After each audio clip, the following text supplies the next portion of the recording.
अब हम बात करेंगे the value of the share appreciation rights की। देखिए ये सार्स की हम बात कर रहे हैं, ये जो cash settle share based payment है, इसको कैसे डील आउट करना है। सार्स में be exercisable over a period of time, यानी जब आपने ऑप्शन दी हुई है तो जाहिर बात है वो ऑप्शंस एक पॉइंट इन टाइम पे एक्सरसाइज होंगी। The fair value of the each सार कंप्राइजेस द इंट्रिंसिक वैल्यू। अब इंट्रिंसिक वैल्यू क्या होती है, बहुत इंपॉर्टेंट है समझना, क्योंकि ये मेन प्रिंसिपल है जब आप शेयर ऑप्शंस को एक्सरसाइज कर रहे होते हैं। इंट्रिंसिक वैल्यू कहते हैं the cash amount payable based upon the share price at that date. जिस दिन पे जो शेयर ऑप्शंस एक्सरसाइज की जा रही हैं उस दिन पे जो शेयर की वैल्यू है, जिसकी बेसिस पे कैश की अमाउंट पे की जा रही है, उसको हम इंट्रिंसिक वैल्यू कहते हैं। Together with its time value, यानी based upon the fact that the share price will vary over time. So intrinsic value का सिंपली मतलब ये होता है कि जब वो ऑप्शंस एक्सरसाइज की जा रही हैं तो जिस वैल्यू के हिसाब से पेमेंट की जाएगी वो intrinsic value. When SARs are exercised, they are accounted for at their intrinsic value at the exercise date. The fair value of the SAR could exceed its intrinsic value at this date. अब ये बहुत important point है समझना, पहले इसकी reason समझ लेते हैं। This is because the SAR holders who do not exercise their rights at that time have ability to benefit from the future share price rises. देखिए जब मेरे पास शेयर ऑप्शंस है तो मुझे एक डेट मिलेगी कि आप एक पर्टिकुलर डेट पे अपनी ऑप्शन एक्सरसाइज कर सकेंगे, यानी जब वो वेस्टिंग पीरियड कंप्लीट हो जाएगा तो फिर मेरे पास ये ऑप्शन होगी कि मैं अपनी शेयर ऑप्शंस को एक्सरसाइज कर सकता हूँ। से फॉर एग्जांपल जो वेस्टिंग पीरियड है वो कंप्लीट हो गया 2007 पे। अब 2007 पे जब कंप्लीट हुआ तो मैं इस डेट पे शेयर ऑप्शंस को एक्सरसाइज कर सकता हूँ और मुझे एक पेमेंट हो जाएगी। 20x8 तक भी मैं उन ऑप्शंस को कैरी आउट कर सकता हूं, एक साल फर्दर। अब चूंकि शेयर में ये पोटेंशियल होता है कि अगर उसको एक साल मजीद रखा जाए तो शेयर की प्राइस जो है वो मजीद बढ़ सकती है, मजीद इंक्रीज हो सकती है। सो इसीलिए जो 2007 पे जो लोग अपनी ऑप्शन को एक्सरसाइज कर रहे होंगे उस दिन जो इंट्रिंसिक वैल्यू होगी वो फेयर वैल्यू से डिफरेंट होगी। रीजन क्या है कि कुछ जो है वो सार होल्डर ऐसे होंगे जो ये चाहेंगे कि वो फर्दर अपने राइट्स को एक्सटेंड कर लें, और जब वो एक साल तक या जितना भी अरसे तक मजीद रखेंगे तो शेयर की प्राइस में ये पोटेंशियल है कि वो मजीद वैल्यू गेन कर लेगा।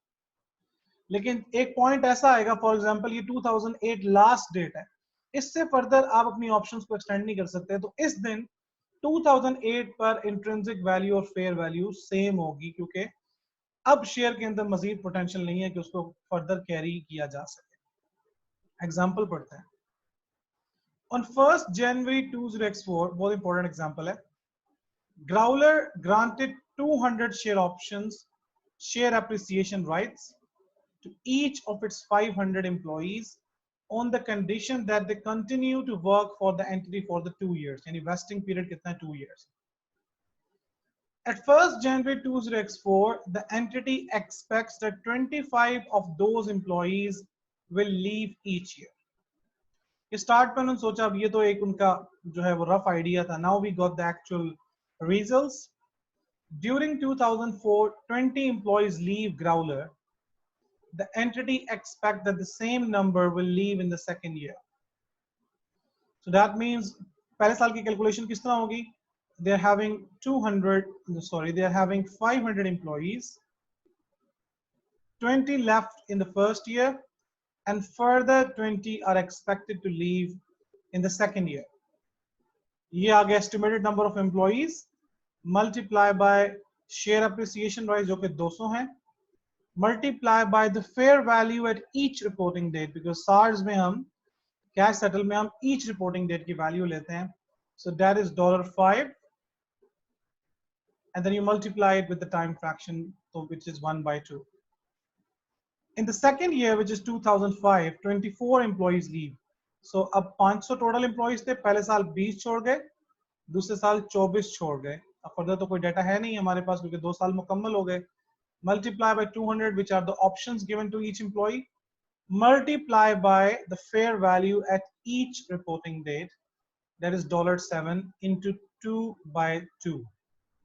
अब ये जो आपका आंसर आ जाएगा, ये सिंपली आपका एक लाइबिलिटी कैलकुलेट हो जाएगी और दोनों साल के एक्सपेंस भी कैलकुलेट हो जाएगा. The SARs vest on 31st December 2005, यानी 2 साल के एंड पे वो एक्सरसाइजेबल है क्योंकि वो वेस्टिंग पीरियड कंप्लीट हो जाएगा, and can be exercised during 2006 and 2007. On 31st December 2006, 257 of all eligible employees exercised their SARs in full. The remaining eligible employees exercised their SARs in full on 31st December. 5 तक vesting period complete हो गया था. कुछ लोगों ने 2006 में, कुछ लोग कितने, यानी 257 लोगों ने 2006 में अवेल कर ली ऑफर, और बाकी रिमेनिंग कितने रह गए, वो जो रिमेनिंग 500 माइनस 20 माइनस 24 में से 257 निकाल दें, तो जो बाकी रिमेनिंग है उन्होंने 2007 में अपनी ऑप्शंस को एक्सरसाइज किया.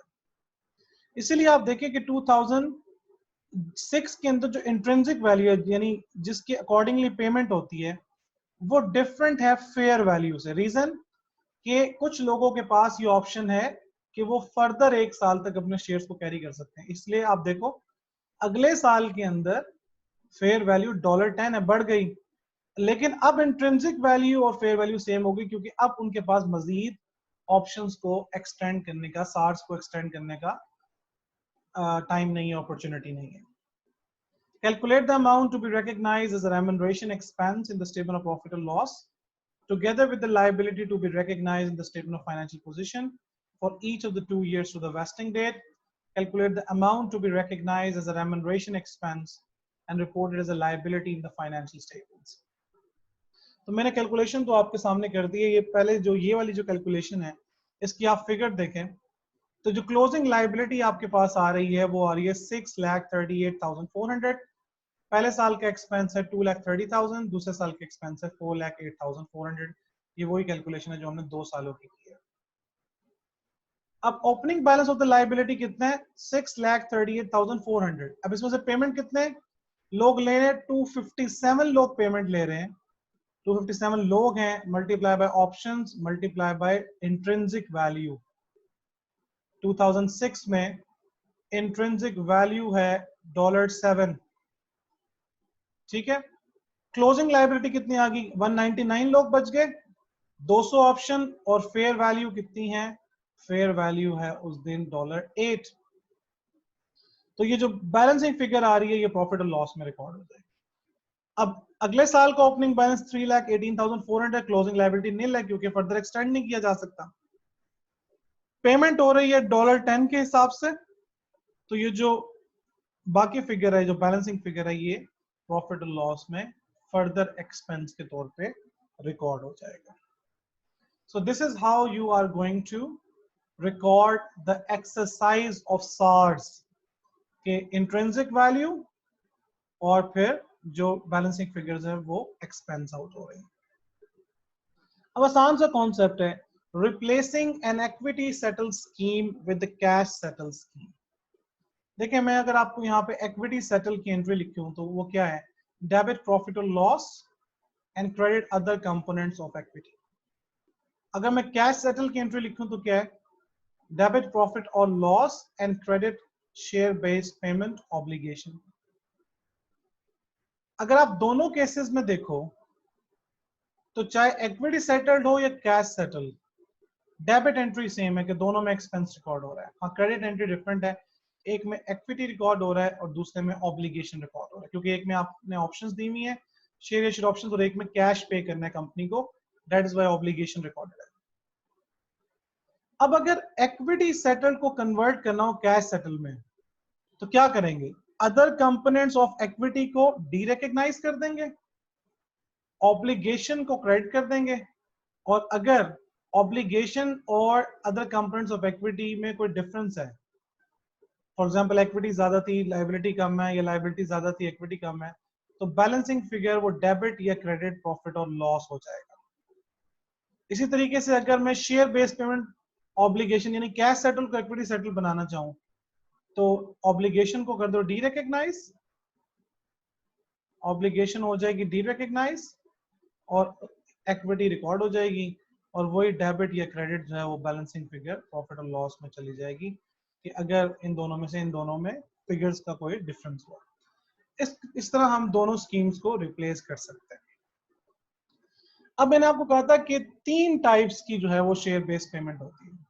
एक तो भी हमने डिस्कस किया जिस तरह इक्विटी सेटल्ड, फिर एक होता है आपके पास कैश सेटल्ड, और फिर एक आपके पास है हाइब्रिड। हाइब्रिड का मतलब यह है कि जिस तरह कन्वर्टेबल होता है ना IFRS 9 के अंदर, कि बॉन्ड होल्डर के पास ये ऑप्शन होती है कि मैच्योरिटी पर या वो कंपनी से कैश ले ले या अपनी इन्वेस्टमेंट को शेयर्स में कन्वर्ट कर ले। तो हम क्या करते थे कि वो कंपाउंड फाइनेंशियल इंस्ट्रूमेंट को डेट और इक्विटी में स्प्लिट करते थे। वही कंपोनेंट, वही सिनेरियो यहाँ पे अप्लाई हो रहा है। Sometimes entities enter into a share-based payment transactions that give the counterparty, जिसको options issue की गई हैं, the choice of settling in cash or in equity. यानी आप मैच्योरिटी पर या कैश ले लेना या शेयर्स में कन्वर्ट कर लेना। In this case, the entity has granted a compound instrument that must be split accounted, यानी उनको आपने डेट और इक्विटी में स्प्लिट करना। अब equity component क्या है? Measured at the residual fair value at grant date.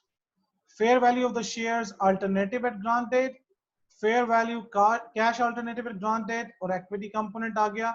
इसकी एग्जांपल लेते हैं, अभी आपको समझ आ जाएगा। On 30th September 2003, Sadler granted one of its directors the right to choose either 24,000 shares in Sadler or 20,000 phantom shares, a cash payment equal to the value of 20,000 shares on the settlement date 30th September 2004, यानी एक साल बाद। ठीक है, 24,000 shares ले लें settler में या 20,000 फैंटम शेयर्स, यानी cash payment equal to the value of 20,000 shares. This right is not conditional on future employment. The company, यानी कंडीशन उसके साथ कोई अटैच नहीं है। The company estimates that the fair value of the share alternative is 4.50 per share at 30th September 2003, taking into account a condition that they must be held for 2 years. Sadler's market share price was 5.20 per share on 30th September 2003, and this rose to 5.40 by the date the financial statements were authorized for issue. Explain the accounting treatment for the above transaction. अब option है director के पास कि या तो वो 24,000 share ले ले या फिर वो पेमेंट ले लेगा इक्वल टू 20,000 फैंटम शेयर्स, और हमारे पास जो शेयर अल्टरनेटिव की फेयर वैल्यू 4.50 है और सेडलर की जो मार्केट प्राइस है वो 2003 पे 5.20 है, और ये एंड तक वो जनाब जो फाइनेंशियल स्टेटमेंट ऑथराइज हुई है तो वो वैल्यू चली गई है 5.40। अब फॉर्मूला क्या लिखा हुआ था? Fair value of shares alternative at grant date less fair value cash alternative at grant date और इक्विटी कंपोनेंट आपके पास निकल आएगा। सो देखें, fair value of the shares alternative at grant date 24,000 shares multiply by 4.50 जो कि हमें given था। Fair value of the cash alternative यानी 20,000 फैंटम शेयर्स कितने के हैं? 5.20 के हैं। तो ये जो 4,000 निकल आया ये आपके पास इक्विटी निकल आया। लायबिलिटी की वैल्यू निकल आई 1,04,000, यानी ये जो कैश अगर आपने पे करना है तो 5.20 के हिसाब से पे करेंगे। शेयर अल्टरनेटिव की जो वैल्यू थी वो 1,08,000 थी। बैलेंसिंग फिगर आपके पास इक्विटी आ गया और टोटल रेम्यूनरेशन आपके पास आ गया 1,08,000। This is how you are going to split the convertible into the debt and equity. The last thing in the IFRS 2 are the disclosure, जो कि हर स्टैंडर्ड के एंड पे होते हैं। क्या क्या चीजें डिस्क्लोज करनी है? A description of the share based payment arrangements, the number of share options granted और एक्सरसाइज डेट वगैरह क्या होगी, वेस्टिंग कंडीशंस वगैरह क्या हैं, ये सारी चीजें जो है वो आपको डिस्क्लोज करनी।